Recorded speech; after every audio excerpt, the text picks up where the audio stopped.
Dans la paracha de Bnei Gad et Bnei Reuven, il y a eu des longues tractations entre Moshe Rabbeinu et les gens de Gad et Reuven, jusqu'à ce que Moshe accepte. D'abord, Moshe leur a dit, on a déjà dit l'autre jour, pourquoi vous parlez des moutons avant de parler de vos enfants? D'accord, première remarque.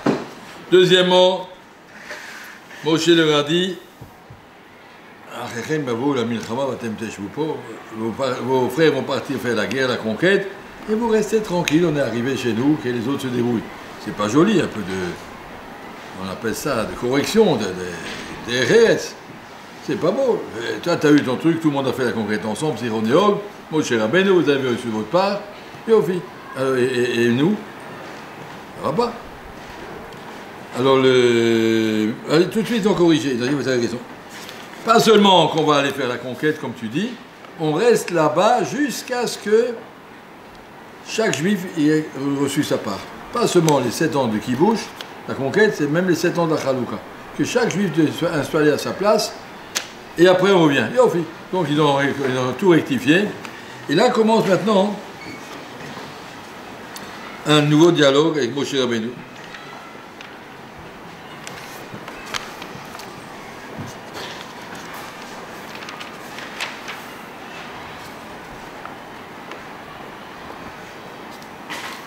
Ils ont dit, d'accord, pas de problème, on va faire tout ce que tu nous as demandé. Tapez-nous chez nous, nos femmes, nos enfants, miknez-nous nos troupeaux. Ils ont corrigé, d'abord les femmes et les enfants, les troupeaux, nous on va passer à l'armée devant tout le monde.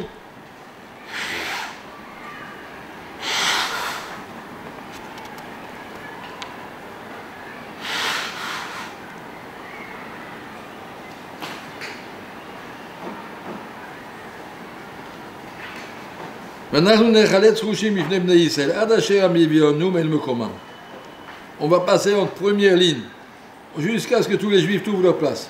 Nos enfants habiteront dans les villes fortifiées. On ne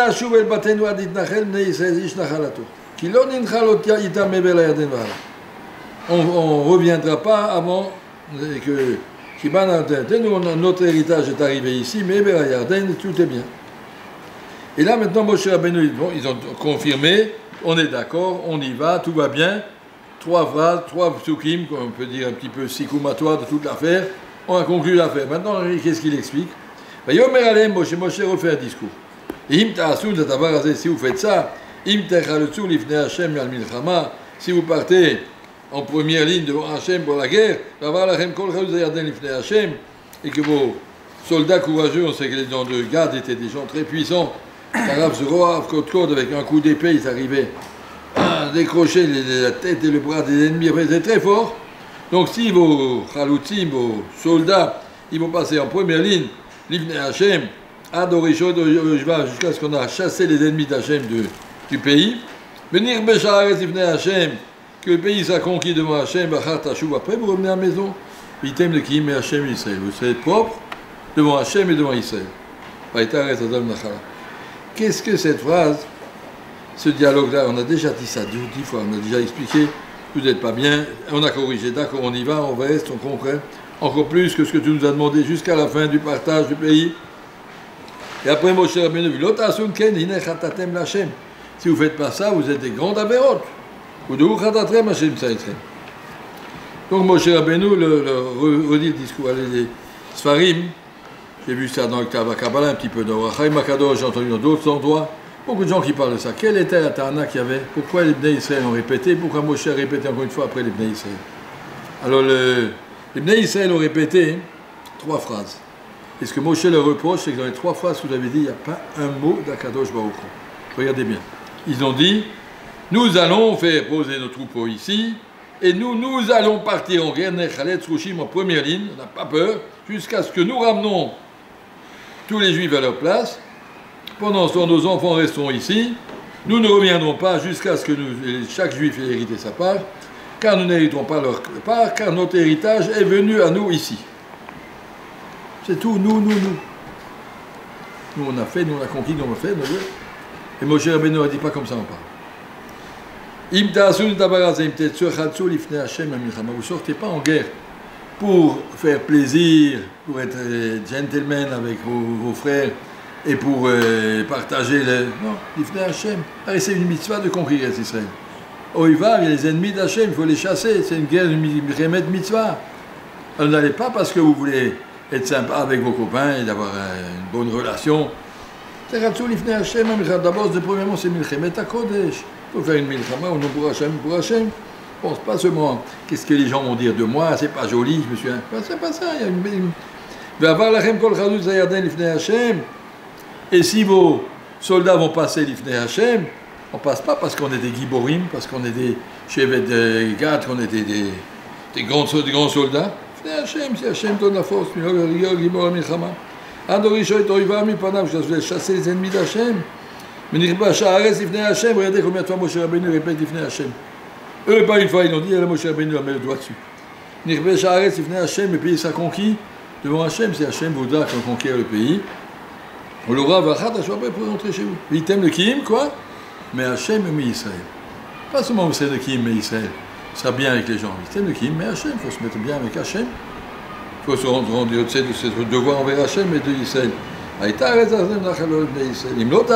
si vous ne faites pas ça, si vous allez seulement faire les choses, comme on va dire, pour le respect de la société, parce que c'est normal et puis c'est bien, qu'est-ce qui arrivera?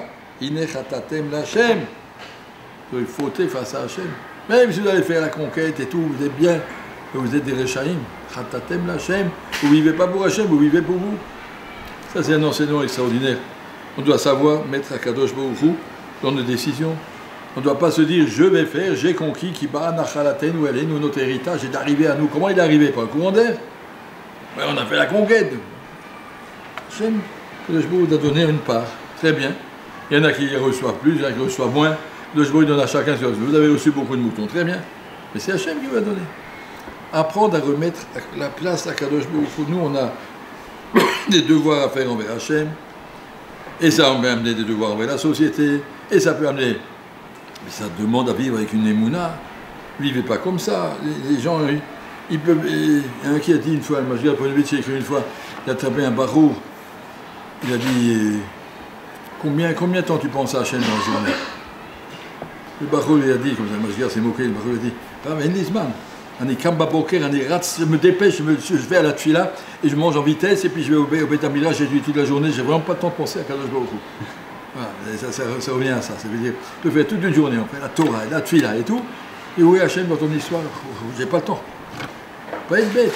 Mettez à Kadosh Baruch Hu dans votre programme, ça c'est ce qui est marqué ici, les flammes hautes, 3 psukim, où il n'y est pas, et 4 psukim de Moshe Rabbeinu pour le remettre à place, ça c'est l'enseignement qu'on donne ici. Merci.